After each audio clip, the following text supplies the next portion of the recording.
नमस्कार, knocking news में आपका स्वागत है। मैं हूं ब्रिजेश वशिष्ठ। डोनाल्ड ट्रंप की सेना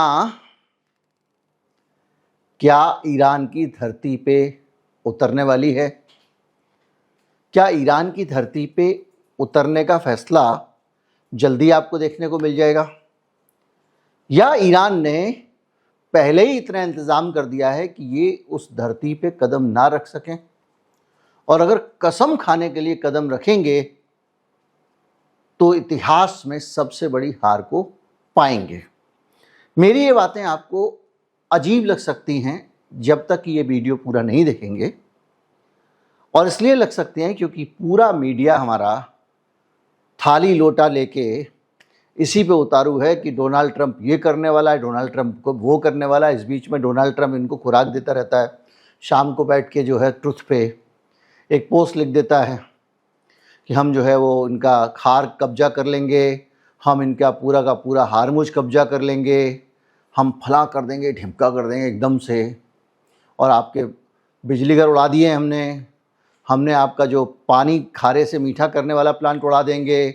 अभी तक हमने जानबूझ के छोड़ सका है कुछ शाम को एकदम तगड़ा वाला,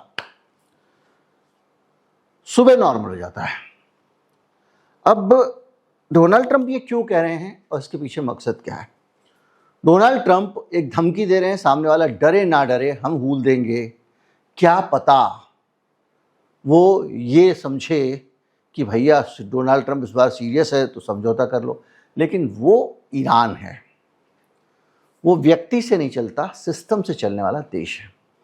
आज के वीडियो में हम समझेंगे कि किस तरह से डोनाल्ड ट्रंप के ईरान की धरती पे कदम रखने की संभावना बड़ी रिमोट है। मीडिया कितना भी भजन गाए, कितना भी कुछ बातें करे, और हम ये भी जानेंगे कि इस बार इन पिछले 2-3 दिनों में ईरान ने कौन सा खेल कर दिया जिसके बाद ट्रंप अगर सोच भी रहे होंगे तो उनकी हिम्मत टूट जाएगी और उनकी सेना रणनीति दोबारा से तैयार करेगी। आप कल्पना कर लीजिए कि वहाँ पर एक गुप्त बैठक हो रही है अमेरिका में, उस गुप्त बैठक से निकलने के बाद भी कोई ठोस इरादा दिखाई नहीं पड़ रहा है।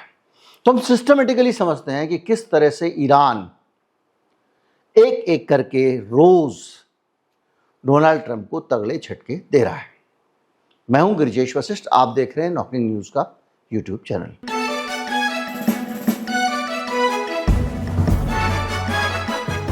ईरान की रणनीति क्या है, पहले आप ये समझें। 4 तरफ से, 5 तरफ से, 6 तरफ से डोनाल्ड ट्रंप ने दोस्ती करके रखी हुई है आसपास के लोगों से कि भाई इसको जब हमको मारना है तो तू भी आ जाइयो, तू भी निकल के आ जाना, तू भी आ जाना, हम मिलके मारेंगे। यानी उसके बाद सऊदी अरेबिया भी है, कतर भी है, यूएई भी है, बहरीन भी है, ओमान भी है, और सब जगह उसने अपने अड्डे वड्डे बनाए हुए हैं। उसके अपने अमेरिका के सैनिक हैं, अमेरिका का इंफ्रास्ट्रक्चर है, सब कुछ है। तो अगर ये सब होता है तो ईरान में घुसना कितना आसान होगा ट्रंप के लिए कि भाई ठीक है वो घुसने लगेगा, और जब जैसे घुसेगा तो दूसरी तरफ से अटेंशन खींचा जाएगा या दूसरी तरफ से भी हमला हो जाएगा, तो एक आदमी कितनी जगह लड़ लेगा, 1 जगह, 2 जगह, 4 जगह, 6 जगह, तो ईरान पस्त हो जाएगा। ये इन्होंने सोचा था, इनकी ये रणनीति रही होगी। लेकिन जैसे ही युद्ध शुरू हुआ, ईरान तो सब कुछ प्लान्ड तरीके से लेके बैठा हुआ। उसके पास पहले से तय है कि बाद में क्या क्या क्या हो सकता है, और अगर ऐसा हुआ तो ये करेंगे, और अगर हमारा ये कामयाब नहीं हुआ तो हम ये करेंगे। Plan A, plan B, plan C, plan D, सब कुछ तैयार है। और डोनाल्ड ट्रंप के पास में हालत ये है कि ये बगैर प्लानिंग के पहुंच गए। अचानक किसी ने कह दिया हमला कर दो, कर दिया।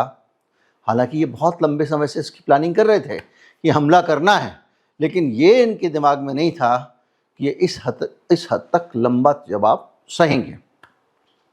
ज्ञान की बातें ना करते हुए पहले हम बात करते हैं क्या हो रहा है। हो ये रहा है कि इजराइल पे लगातार तगड़े वाले अटैक कर रहा है ईरान।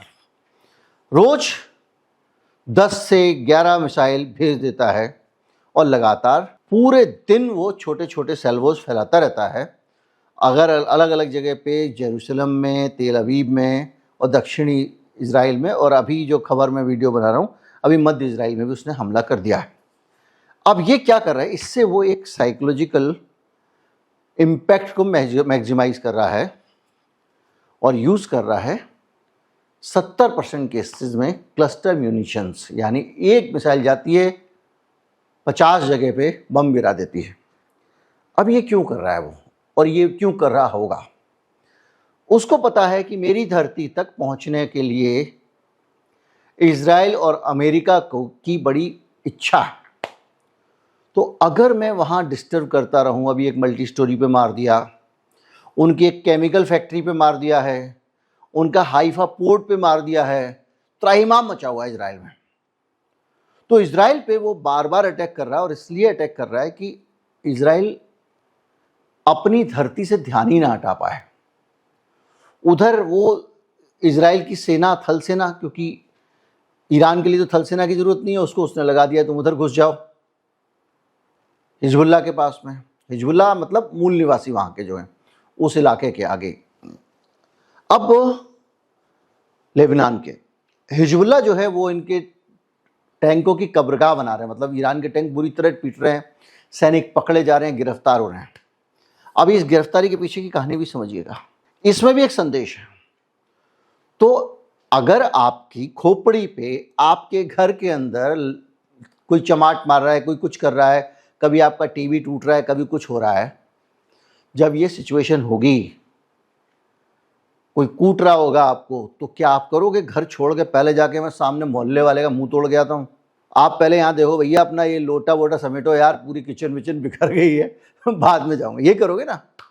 तो ये क्या करता है, रोज़ उसके घर में यहाँ मिसाइल वहाँ मिसाइल मार के इज़राइल को भयंकर बिजी रखा हुआ। और इज़राइल की इतनी हिम्मत नहीं है, हो ही नहीं सकती, कि वो अपने नागरिकों को मरता हुआ छोड़ के बंकर के अंदर जाके तो बम अटैक कर रहे हैं, वो ईरान के ग्राउंड इन्वेजन में चला जाए। यानी इज़राइल को उसके घर में बिजी कर दिया है, और साथ साथ अमेरिका को भी उसकी फ़िक्र दे दी है कि भैया उसको संभालो, वरना वो तबाह हो गया, वो गाज़ा बन गया, खंडर हो गया, कई जगहों पे तो दिखता है गाज़ा जैसा, तो फिर कैसे बचेगा मामला, गड़बड़ हो जाएगी। तो पूरा फोकस इनका एक तो वहाँ डाल दिया है। अब रोज़ सुबह सुबह उठ के वो कुछ ना कुछ इंतज़ाम करता है दिन भर का, उठ के कंप्यूटर में करता है, मिसाइल नंबर 14 तू जाना वहाँ गिर जाना, मिसाइल नंबर 12 तू वहाँ जाना गिर जाना, काम करके छोड़ देता है सुबह। एग्जीक्यूशन प्लानिंग तो पहले से ही है, हो सकता है उसने बहुत पहले से ही कर रखा हो, लेकिन डाल रखा हो कंप्यूटर में, जाओ और फायर हो जाना। ये प्लानिंग से ऐसे यही फ़ायदा होता है। अब क्या करता है, अब इसने देखा कि भाई साहब अमेरिका के पास में, अमेरिका के साथ साथ में कौन कौन है, और अमेरिका ने कहाँ कहाँ कट्टे तमंचे बंदूक रखे हुए हैं, तो ये एक एक करके ना उन सब जगहों को ठिकाने लगाया। मैंने भी पिछले दिनों वीडियो में आपको डिटेल्स दी थी। 15 दिन हो गए कतर पे ईरान ने कोई मिसाइल नहीं डाली है, 15 नहीं तो 10 तो हो ही गए। क्यों नहीं डाल रहा है? क्योंकि कतर के अंदर जो फैसिलिटी थी पूरी की पूरी अमेरिका का बेस था, उसको तबाह कर दिया गया है और अनइनहेबिटेबल कर दिया उसको, मतलब वहाँ पे कोई गुंजाइश ही नहीं किसी के बसने की। भागे भागे होटल वोटल में इसके सैनिक ठहर रहे हैं, ठीक है। जैसे ही वहाँ काम खत्म, कतर में एक तरफ आ जा। अब कौन बचा? ज़्यादा हीरो बन रहा है कौन? सऊदी अरब। सऊदी अरब जो है वो लगातार घात लगा रहा है कि किसी तरह ईरान को ख़त्म कर दो, मेरा राज चलता रहेगा। तो इसने जो है अब टारगेट कर लिया सऊदी अरब को और बहरीन को। इनके ऊपर रोज़ मिसाइल डाल रहा है और एक एक करके इनके सारे के सारे अमेरिका के अड्डे उड़ा रहा है। अच्छा, उसूल का पक्का है ईरान, इस दौर में भी उसूल का पालन कर रहा है। अगर सैनिक अड्डों पे करना है तो वहीं करेंगे हमला, बाकी सामने वाले तो जो है वो नेताओं की हत्या करवा दो, स्कूल पे बम गिरा दो, उनकी अलग ही रेपुटेशन है अमेरिका और इजराइल की। वो विलेन की तरह एक्ट कर रहे हैं, ये हीरो की तरह कर रहा है। बम गिराएंगे, इतने दिनों से बम्बार्डमेंट हो रहा है लेकिन उसने कहीं पे नियम नहीं तोड़े। वो इसकी फैक्ट्री पे डालते हैं तो ये उनकी फैक्ट्री पे डालता है, वो इसके न्यूक्लियर फैसिलिटी पे डालते हैं, ये उनकी न्यूक्लियर फैसिलिटी पे डालता है। और जितना डैमेज हुआ उससे ज़्यादा नहीं डालता, क्योंकि वो आराम से युद्ध को खींचना चाहता है। तो सऊदी में इनका एयरबेस देखिए, सारे पहले क्या किया, सारे एंटीना उड़ा दिए। यानी जब ये मुकाबला कर रहा होगा तो ना तो इसकी मिसाइल गिराने वाला कोई हो, ना इसके विमान गिराने वाला या ड्रोन गिराने वाला। विमान तो बेचारे के पास है नहीं, पुराने ज़माने के हैं। दूसरा जो है वो कर रहा है हमला इनकी जो क्षमताएं हैं आसपास के जगहों पे, अमेरिका के फौजी जहाँ रहते हैं उन ठिकानों पे। तो आपने कल परसों खबर देखी होगी, फिर दोबारा भी खबर आ गई अवाक्स करके। अवाक्स मैं समझा चुका हूँ, एक उड़ने वाला विमान होता है लेकिन वो बम गिराने का काम नहीं करता, वो केवल सिग्नल से पकड़ता है, बस ऊपर जाके वो डिश एंटीना काम करता है, या समझ लो राडार का काम करता है कि कहीं से कोई मिसाइल विसाइल किसी की उड़ रही है, कुछ उड़ रहा है, तो हवा में रह के ही वो जासूसी करता रहता है। वो उड़ा दिया इनके यहाँ पे, इनके अपना जो मेन हवाई अड्डा है सऊदी अरब का, पेट्रोल भरने वाले एक एक करके सारे विमान उड़ा रहा है सऊदी अरब में। यानी वो सऊदी अरब के अंदर भी कतर की तरह इनकी फैसिलिटी को ख़त्म कर देना चाहता है। यानी बेटा तू गया। अब आया तीसरा नंबर बहरीन का।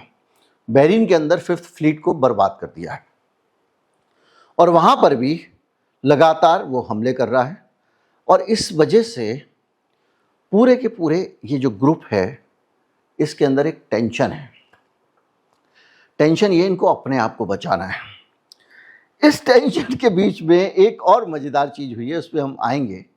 लेकिन दशा ये है कि पूरा का पूरा प्रिंस सुल्तान एयरवेज वाला मैंने आपको बता दिया, करीब 2 अमेरिकी सीरियस हैं, 10-12 उसमें घायल हो गए हैं। यानी अब उस जगह को भी इनहेबिटेबल बना देगा जब तक ये उतरेंगे ज़मीन पे, और अभी भी वो इस लायक नहीं है कि हमला कर सकें। शुरू में याद होगा आपको, जब ये हमले करते तो वो इंटरसेप्ट करके गिरा देता था सऊदी, अब ऐसा नहीं हो पा रहा है। दूसरा, हूती ने जो मिसाइल डाली है वो एक नई टेंशन है, इजराइल पे डाली है। ऐसा लग रहा है कि हूती अकेले ही इजराइल को संभाल लेगा। क्यों? उसने जो मिसाइल डाली है वो हाइपरसोनिक मिसाइल है, 14 मैक की स्पीड वाली। अब आप हूती को समझते हो गए जैसे अफगानिस्तान के जैसे वो साफा वाफा बांधे रहते हैं वैसे कुछ होंगे ना। उसकी जो मिसाइल है वो हाइपरसोनिक मिसाइल है, इंटरकॉन्टिनेंटल है, मतलब एक महाद्वीप से दूसरे महाद्वीप पे चली जाएगी। और वो मिसाइल आसमान में जाती है। अभी तक जितनी भी हाइपरसोनिक मिसाइल बनी हैं, ख़ास तौर पे वो वाली जो सीधे ईंधन से उड़ती हैं, बैलिस्टिक जिसको कहते हैं, वो जाती हैं एकदम जो दिवाली के रॉकेट की तरह, और जाके अपना एक जगह गिरती है ऐसे करके। उसमें कोई विचलन बीच में नहीं होता। ये तो अलग टाइप की मिसाइल है, ये ईरानी टेक्नोलॉजी दी क्या दिया है कि यहाँ से मिसाइल जाएगी, वो प्रोजेक्ट करेगा ऊपर, आसमान में जाएगी, उसका वॉरहेड अलग हो जाएगा अंतरिक्ष में जाके, और उसके बाद जब वॉरहेड आएगा तो वो रास्ता बदलता बदलता जाएगा भाई। तो इनका जो सिस्टम है क्या है, एयर डिफेंस सिस्टम, चाहे वो इजराइल का हो या अमेरिका का, ये क्या करता है कि पहले इसने एक बार जैसे ही सेंस किया कि ये यहाँ से जा रही है तो तुरंत ग्रेविटी का मान, दूरी वूरी एकदम कंप्यूटर कैलकुलेट करके मान लेता है कि इस मिसाइल का पाथ ये होगा, क्योंकि वो एक प्रेडिक्टेबल पाथ पे जा रही है, और उसके बेसिस पे वो अपना जो है डालता है मिसाइल और उसको रास्ते पकड़ के गिरा देती है। पर ये जो मिसाइल है ये सीधे रास्ते पे जा ही नहीं रही है, ये यूं घूमते घामते जा रही है। अब आपने गुंडा लगा दिया, इस गली से निकल रहा है तो यहाँ से सामने से आगे से निकलेगा ही निकलेगा। ये बैठ गया भाई, चाय पीने लग गया, बीच में उस गली में घुस गया, उधर घुस गया, छत पे कूद के फिर आ गया, पार्क में चला गया, ये सीधे रास्ते जा ही नहीं रही है। तो क्या होता है, वो अपने जब चलाते भी हैं हथियार तो उसको पकड़ नहीं पाते हैं। इसी एक टेक्नोलॉजी से पूरा ये मामला फेल हुआ है इजराइल का, आप देख रहे हैं, अभी आपने देखा। तो हूती के पास ये मिसाइल है, बताइए, वो वहां से उन्होंने मार दिया, इजराइल में ठक से जाके गिरी निशाने पे। तो अब सिचुएशन समझिए, इन्होंने इजराइल को हूती की तरफ से और हिजबुल्लाह की तरफ से भी टेंशन दी हुई है तगड़ी वाली। उसके लोग मर रहे हैं भाई इजराइल के। अपना अड्डे आसपास के एक एक करके ख़त्म कर रहा है, और ये सऊदी अरब को भी क्लियर है, बहरीन को भी अलग है, सारे के सारे अरब देशों को क्लियर है कि भाई देखो, मेरी तुमसे दुश्मनी नहीं है, तुमने जो घर में अमेरिका को ठहराया हुआ उसको हम कूट रहे हैं, मतलब तुम्हारे यहाँ पे आके हम लड़ रहे हैं तुम्हारे दुश्मन से, पै चाहिए, पैसे लाओ। मतलब आप सोच रहे हैं, तो जो युद्ध में कूदा हुआ है ऑलरेडी, परेशान है, उसके यूएई सोचिए कितना बुरा हाल है उसका, पूरी दुबई की इज्जत ख़त्म, बड़ी बड़ी इमारतें, ये वो जितने अमेरिकन ऑफिस थे सबको उड़ा दिया वहाँ पे। और अमेरिकन ऑफिस क्या यूएई में है क्या, विदेशी कंपनियों की तो इंफ्रास्ट्रक्चर ऑफिस सब कुछ खड़े हुए हैं, वो सारे के सारे, और उसमें जितने अमेरिका वाले उड़ा दिया, अमेरिका के दोस्तों को उड़ा दिए। ये गूगल सबके लिए टेंशन, माइक्रोसॉफ्ट। तो क्या हुआ, अब हुआ ये है कि इनको कह रहा पैसा दो तुम लड़ने का, अब खुद नहीं कहा है, ड्रॉप करा दिया यहाँ से, मतलब वो प्रेशर इन पे भी बना रहा है। तो ऐसी दशा में अगर वो सऊदी अरब जो है बेचारा खुद की जान बचाएगा या इनसे लड़ेगा, क्योंकि उसकी रक्षा तो इनको करनी थी तो उन्होंने की नहीं है, तो वो भी पेट्रो डॉलर के प्रेशर में क्यों आएगा? जब पेट्रो डॉलर बना था वो एक अलग कहानी है, वो इकोनॉमिक्स की कहानी है कि कैसे वो डॉलर में लेन देन खत्म करेंगे धीरे धीरे, हम उस पर नहीं जाएंगे अभी। तो लेकिन चुनौतियाँ ऐसी बन गई हैं कि ओमान पड़ेगा नहीं अमेरिका के चक्कर में, सऊदी पड़ेगा नहीं, और सऊदी की जो फैसिलिटियाँ ये खुद ही ख़त्म कर दे रहा है ताकि सऊदी ना पड़े। मुझे तो कभी कभी लगता है कि ये खुद ही ख़त्म करवा ले रहे हैं, भैया हम तुम्हारा साथ देना चाहते हैं लेकिन अमेरिका बीच में है, तुम एक काम करो हमारा हवाई जहाज़ तोड़ दो, ताकि हम कह दें कि भाई हमारा हवाई जहाज़ टूटा हुआ, हम जा ही नहीं सकते हैं। इमरजेंसी में यही होता था ना, जब ख़ासतौर पर पंजाब में जब खालिस्तान का आतंकवाद चल रहा था तो अखबार वाले कहते थे कि साहब ये खालिस्तानी आते हैं और ये जो है ऐसा करते हैं वैसा करते हैं, बड़ी परेशानी करते हैं। तो क्या करें? तो सरकार से कहा तुम खुद ही सेंसर कर दिया करो इनकी खबर। तो ये हमारे पास जो खबर देके जाएंगे, बयान देके जाएंगे, हम छापेंगे, तुम सेंसर कर देना ताकि ये हमारे को गोली ना मारें। ये किया उस वक्त अखबारों में, वहाँ से इंडियन एक्सप्रेस, जनसत्ता निकलता था, ट्रिब्यून निकलता था चंडीगढ़ से।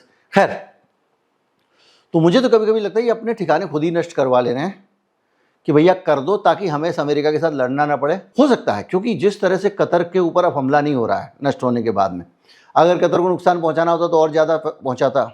सऊदी अरब में भी वहीं हमले हो रहे हैं, बहरीन में हो रहे हैं।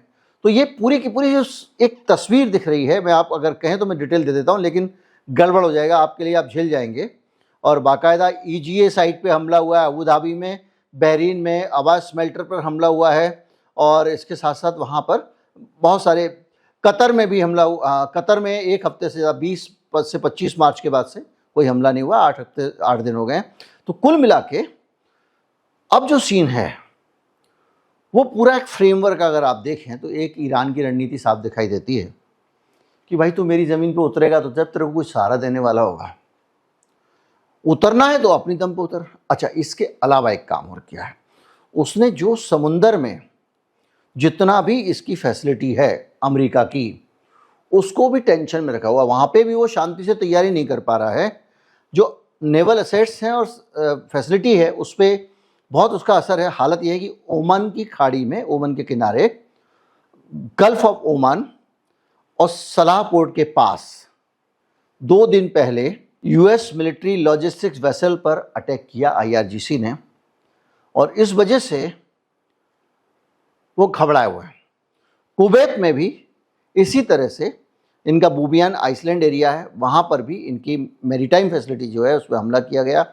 इसी तरह से हरमुज में भी इस तरह का पैटर्न देखने को मिला है। कुल मिला के जहाँ जहाँ ये लोग समुद्र के अंदर तैयारी कर रहे हैं वहाँ पे भी तैयार कर रहे हैं। अभी एक चीज़ और समझिए, ये रोज़ वीडियो बना रहे हैं और डाल रहे हैं ईरान वाले, आओ तुम्हारा स्वागत है नरक में। तो ईरान टाइम्स में पहले पेज पर स्टोरी छापी है, आ जाओ बेटा तुम आ जाओ। अभी दिक्कत एक और है, कई लोगों को, अमेरिकी सैनिकों को गिरफ्तार किया गया है, पकड़ लिया गया है। हिजबुल्लाह ने भी पकड़ा है, ईरान ने भी पकड़ा है कई जगहों पे। अगर वो छोटी टाइप की चीज़ें हैं चलो कोई नहीं, लेकिन अगर आप उनकी ज़मीन पर उतरते हो और कुछ सैनिक उनके हाथ आ जाते हैं, आप कल्पना कीजिए 10 सैनिक ये उतरे, पहले तो बारूदी सुरंगें वरंगों से उड़ा देते हैं, आप पक्का मान के चलो, वो पूरा का पूरा, उसको क्या फ़र्क पड़ रहा है, खारदीप को बर्बाद कर लेगा फिर आबाद कर लेगा। खारदीप में कोई उसका कोई पेट्रोल का कुआं नहीं है वहाँ पे, तेल का, समझो वहाँ पैकिंग हो रही है ऐसे करके, फैक्ट्री में कोई माल बन रहा है, आपके अंदर पेठे की फैक्ट्री है, बाट डब्बे में पैक हो रही है। ये करें भाई जहाँ से आप डब्बे में पैक करें ट्रक में लाते हो उस जगह को तोड़ दूंगा तो कोई बात नहीं, फैक्ट बाकी तो है ना, पेठा बन रहा है। तो ये जो जगह है, खार को खुद भी उड़ा लेगा, कोई बात नहीं, टैंकर ही तो बनाने हैं, बना लूंगा, पाइपलाइन से लगा के टैंकर बनेंगे, बना लूंगा, तो किस देश के पास पैसे की क्या कमी होती है। पर सबसे बड़ी टेंशन ये है कि अभी ये प्रॉपर वॉर नहीं है, ये युद्ध नहीं है, ये अमेरिका का मिलिट्री ऑपरेशन है। और ईरान ने जो ज़मीन पर उतरे हुए सैनिक हैं, अगर उनको पकड़ पकड़ के बंद करना शुरू कर दिया, उनको टॉर्चर शुरू कर दिया, कुछ भी कर सकता है, क्योंकि ये युद्ध नहीं है, तो इसके ऊपर जो युद्ध को लेकर कानून बने हुए हैं, जिसको वॉर क्राइम कहते हैं, वो कानून लागू नहीं होंगे। ये बात अमेरिका के सैनिक भी जानते हैं। तो एक तरह से देखा जाए तो वहाँ के सैनिकों का भी मनोबल तोड़ रहा है। रोज़ वीडियो लाता है, उस वीडियो में कई चीज़ें दिखाता है, अमेरिका की हरकतें दिखाता है, कितने गिरे हुए हैं, क्या सब कुछ रोज़ की व्यवस्था है, और कह रहा है मरना है तो यहाँ आ जाओ। तो आप एक बात समझिए, इस पूरे माहौल के बीच में डोनाल्ड ट्रंप की जगह अगर आप होते हैं, अब डोनाल्ड ट्रंप तो खैर कुछ भी बोल देता है, उनके सैनिक अधिकारियों की जगह आप होते हैं, तो इस हारी हुई लड़ाई को लड़ने क्यों जाते हैं? क्यों अपने सैनिक वहाँ उतारते हैं? अभी 4-6 मर जाएंगे, उसके बाद क्या होगा? अभी तो दूर से तुम मिसाइल फेंक रहे हो, जिस दिन उसकी ज़मीन पर उतरोगे तब क्या सीन होगा? उसके पास तो उसने 10 लाख अपने लोग खड़े किए, वो वॉलंटियर लड़ने के लिए, उनको ट्रेनिंग देनी शुरू कर दी। 10 लाख पूरे ईरान में फैले हुए हैं। तुम 50,000 तुम्हारे पास कुल सैनिक हैं, वो भी छुपते छुपते घूम रहा है, कोई होटल में छुप रहा है, कोई कहीं छुप रहा है, कोई कहीं छुप रहा है। तो बहुत तगड़ा पड़ने वाला है। इसलिए अगर आप होते उनकी जगह पे तो आप भी हमला नहीं करते। इसलिए मुझे ये लग रहा है कि 70% चांसेस हैं कि ईरान की धरती पर डोनाल्ड ट्रंप की फ़ौज कदम नहीं रखेगी। ये हूल दे रहा है, दबाव बना रहा है कि बातचीत के ज़रिए कुछ रास्ता निकल जाए और मेरी इज्जत बचते हुए मैं वापस हो जाऊँ, जैसे पिछली बार हुआ था। एक बार वो B-2 बम्बर लेके आया था, उसने गिरा दिया था और चला गया था। अब उसकी भी गुंजाइश कम है। क्यों? वो जो बम्बर था उसकी खूबियाँ क्या थी? एक तो बहुत बड़ा जहाज़ और बहुत सारे बम लेके वो चल सकता है। बम्बर में और ये राफेल टाइप के विमानों में अंतर होता है। बम्बर जो होता है वो बम भर के चलता है बहुत सारे और गिराता चला जाता है। ये क्या है, मिसाइल लेके जाते हैं और हवा से मिसाइल दागते हैं। दोनों की अलग यूटिलिटी है, लेकिन वो लंबी दूरी तक जा सकता है, बीच बीच में पेट्रोल भरता रहता है, चलता रहता है। तो B-2 स्टील बम्बर जो है उसकी खासियत थी स्टील्थ टेक्नोलॉजी। मैंने आपको बताया था कि स्टील्थ टेक्नोलॉजी क्या होती है। उसमें राडार जो है उसको चकमा दे देता है। वो राडार की किरण आप फेंकोगे, जहाज से टकरा के वापस नहीं आएगी। कुछ जेल के साथ में स्टील बॉल मिला के कुछ इस तरह का स्ट्रक्चर बनाया जाता है कि उससे राडार की किरणें डिस्पर्स हो जाती हैं। इसका इंजन जो है वो भी ऊपर की तरफ लगाया गया था कि हीट वीट जो है वो भी सेंस ना कर सके कोई।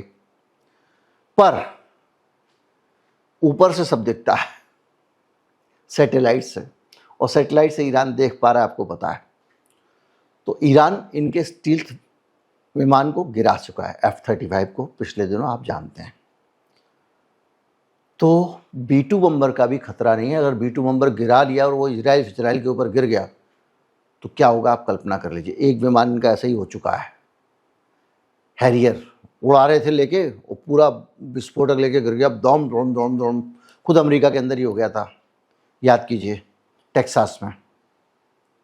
बहरहाल कोई चांसेस मुझे नहीं लग रहे हैं कि ये वहाँ पर ग्राउंड इन्वेजन करने की हालत में हैं। बाकी मूर्ख व्यक्ति कुछ भी कर सकता है, कहीं पे भी कर सकता है, उसके लिए मैंने 30% छोड़ दिए हैं। 70% चांसेस हैं कि ये नहीं घुसेंगे। नमस्कार, जय हिंद।